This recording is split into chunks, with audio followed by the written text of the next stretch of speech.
Halo minasan, balik lagi di channel Tao-chan, di mana kita akan membahas manga dan anime populer.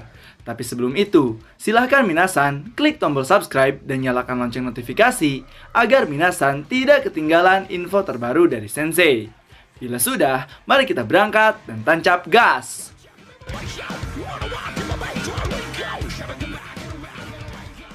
Oke minasan, pada video kali ini saya akan membahas terkait lanjutan manga terbaru Majo Taisen chapter ke-18, yang mana akan mengisahkan awal pertarungan dari Mary versus Matahari.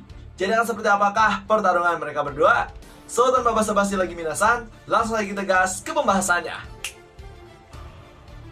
Chapter dibuka dengan wasit mengumumkan awal pertarungan di ronde keempat ini. Setelah pertarungan Cleopatra dan Himiko, lalu wasit mengumumkan saatnya kita menuju pertandingan keempat. Dan inilah dia, gerbang sebelah barat dibuka. Di situ wasit memanggil petarung dari sebelah barat dan berkata, wanita ini adalah seorang bajak laut dengan bangga. Mereka adalah penjahat yang mengarungi 7 lautan, mencari harta karun dari timur ke barat. Ini benar-benar zaman keemasan pembajakan. Apa yang muncul di sana adalah wanita laut tertentu. Wanita ini menyebabkan kehancuran demi kehancuran di lautan Karibia, pembunuhan, dan serangan-serangan perampokan. Dia maju menuju cakrawala mengikuti keinginannya. Seorang wanita bajak laut yang tidak mengenal rasa takut, namanya adalah Mary Read. Dan setelah itu, Mary Read keluar dari pintu dengan ranking penyihir 135,2 dan peringkat ke-24. Lalu di situ Mary Read berkata, "Aku merasa seperti sedang berlayar, benar kan, Ani? Ya, aku juga tahu apa yang sedang kau rasakan." Kemudian, setelah Mary Read keluar dengan menakjubkan, di situ wasit kembali memanggil peserta yang berada di gerbang sebelah timur dan berkata, "Peserta sebelah timur, keluarlah. Selama Perang Dunia ke-1, lebih dari 70 tentara ikut dalam perang ini. Namun jutaan orang yang bukan militer, bahkan orang-orang yang tidak ikut perang, hidup mereka menjadi hancur. Di antaranya adalah Margaretha dari Belanda. Dia adalah seorang penari terkenal yang tampil di seluruh benua Eropa. Tapi perang tersebut menghancurkan kehidupan pelanggannya serta dirinya sendiri.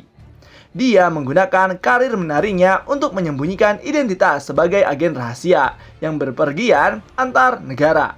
Itu adalah jalan yang dia pilih. Saat-saat terakhirnya adalah menjadi tawanan Prancis. Sampai tiba waktu eksekusinya, siapa yang harus disalahkan atas nasib dirinya sendiri? Apakah salah dirinya sendiri?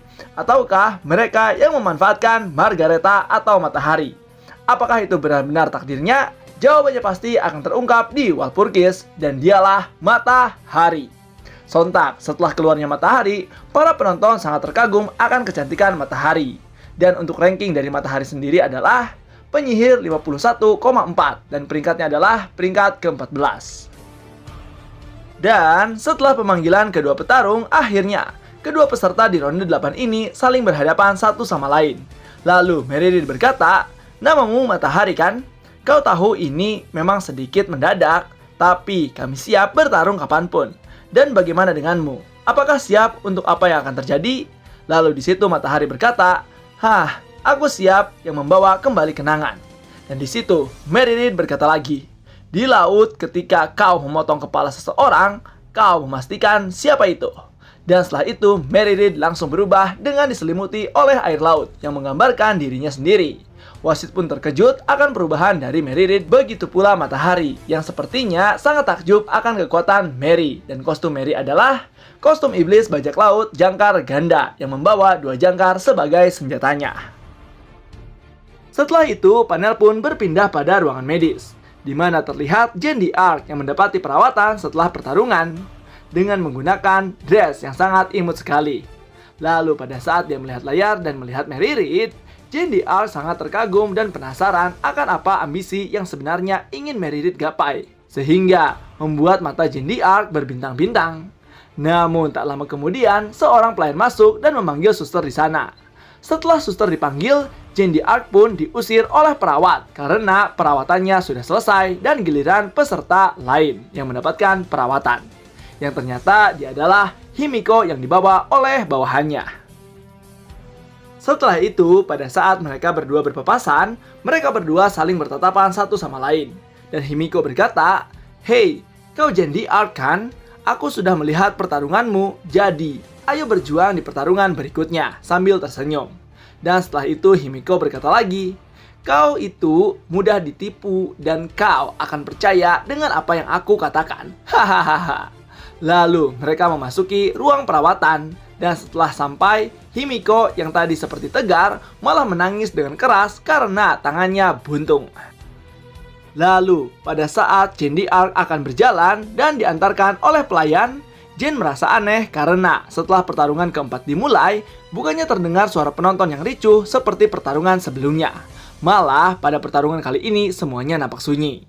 Setelah itu panel pun kembali lagi ke pertarungan yang memperlihatkan seluruh penonton yang sangat kaget seperti melihat sesuatu yang mustahil. Dan benar saja, ternyata pada saat ini matahari sedang dalam posisi menusuk jantung milik Mary Read dan membuatnya keluar dari tubuh Mary Read. Dan membuat Mary Read dalam sekejap mati dan menjadi pertarungan tersingkat dan tercepat, tanpa goresan luka sedikit pun kepada matahari. Lalu matahari berkata, "Jadi, kau pikir kau tahu segalanya, dasar wanita yang menyedihkan. Maka dari itu, aku akan mengajarimu tentang dunia," dan panel pun selesai. Nah, itulah dia minasan terkait pembahasan Manga Baju Taisen chapter ke-8, di mana Mary Read langsung saja terbunuh dengan cepat oleh matahari. Jadi gimana nih menurut minasan terkait pembahasan kali ini? Dan untuk besok kita akan bahas chapter 19-nya ya. So, tetap saksikan di channel Tawachar agar minasan tidak ketinggalan info terbaru dari Sensei. Sekian dari Sensei, and bye-bye!